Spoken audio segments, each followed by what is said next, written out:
கல்கி அவதாரம், சன்மார்க்க விளக்கம். நம் புராணம் என்ன சொல்லுது? 1. முக்கடல் சங்கமிக்கும் இடத்தில் அவர் தோன்றுவார். அப்படி எனில் பூகோள அமைப்பில் அல்ல, நம் உடலில் சோம சூரியாக்கினி கலைகள் சேருமிடத்தில் அவர் தோன்றுவாரே அல்லாது அவர் மனித ரூபமாக பிறக்க மாட்டார். அவர் மனித பிறப்பு அல்ல, அவர் மனிதரின் ஜீவனின் பரிணாம வளர்ச்சி ஆவார். 2. இவர் தோன்றும் பிறக்கும் சமயத்தில் கங்கையில் சொட்டு நீர் இருக்காது. உண்மை விளக்கம்: இது பூர கங்கை நதி குறிக்க வரவில்லை. விந்து சக்தி முழுதும் மேலேறியபின் உருவாகும் உதயமாகும் ஆன்ம சக்திதான் கல்கி அவதாரம். அதாவது ஆன்ம சாதகன் ஆண்மை இல்லாத நிலை அடைந்த மாதிரியாக இருக்கும் அந்த அனுபவம். 3. இவர்க்கு பலர் உதவுவர். ரிஷிகள், முனி, சித்தர் கல்வி கற்றுத்தருவர்.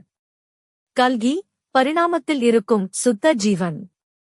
ஆன்மாவாக வாதம் ஆகும் சுத்த ஜீவன். உண்மையும் அதுதான்.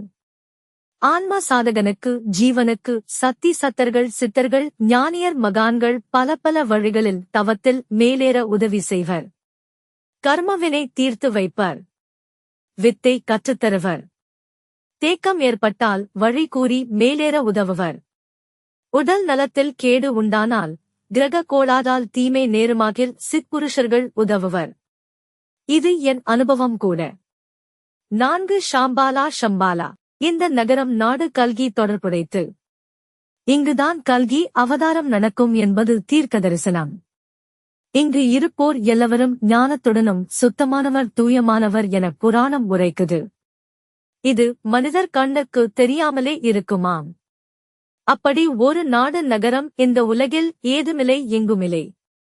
அப்படி எனில் இது பூகோள இடம் குறிக்க வரவில்லை. நம் அகத்திலே சுழிமுனை உச்சிதான் ஷாம்பாலா. அதைத்தான் புராணம் இவ்வாறாக எல்லாம் பெருமைப்படுத்தி பேசுது. இங்கேதான் ஆன்மாவாகிய கல்கி அவதாரம் செய்வார் என அர்த்தம். இமயத்தில் இருக்கும் கற்பனை ஓர் நாடு அல்ல, இயேசு 2ஆம் வருகையும் கல்கியும். எப்படி இயேசுவின் 2ஆம் வருகை நடக்காத ஒன்றோ, அது புற நிகழ்வு இல்லையோ, அதே மாதிரியாக கல்கியும். அதுவும் புற நிகழ்வு அன்று.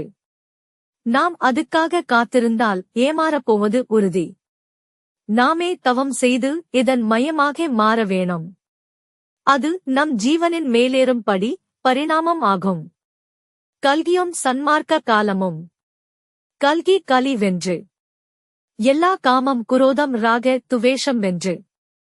சத்தியயுகம், நல்ல காலம் பிறப்பது என்பது சன்மார்க்க காலம் பிறப்பதுக்கு சமமாம். ஆனால் அது உலக வாழ்வில் புற நிகழ்வு அன்று. அது அவரவர் அகத்திலே நடக்கும் அனுபவமாம். கீழ் பச்சைத்திரை ராகாதிகள்.